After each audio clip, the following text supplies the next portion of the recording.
Šetaju otac i sin kroz Pirot. Sin upita oca: Tata, oće mi kupiš jedan čips? Nemo bre sine, oćete posle tera na sok. Suljo: ovo je život.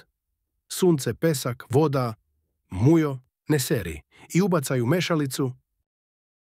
Pita me doktor, gde najviše osjećam bol? Rekoh, pred bankomatom. Za dobar život su vam potrebni sreća, novac i zdravlje. Zato kod nas na svakom ćošku, kladionica, banka i apoteka. Danas se navršavaju pune 3 godine kako ću od sutra na dijetu. Ženo, dolaze nam gosti, spremi nešto.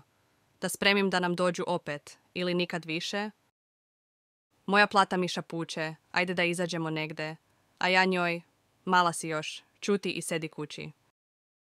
Rečna riba se jede tako: prvo, odvajaš 1000 sitnih koštica, drugo, odeš na ćevape.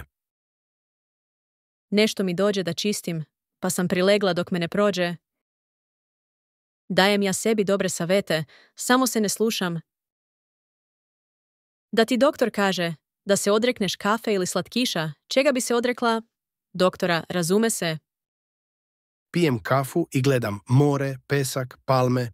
U životu je najbitnije da čovjek zna da izabere tapete. Kažu u banci, mi imamo poverenje u naše klijente, a hemijsku olovku vezali kanapom. Gde je torta? Sinoć sam pojela jedan komad. Pa gde su ostali komadi? Nisam je sekla? Nisam nervozan, ne spava mi se, ništa me ne boli, niko me ne nervira. Da nisam umro majku mu,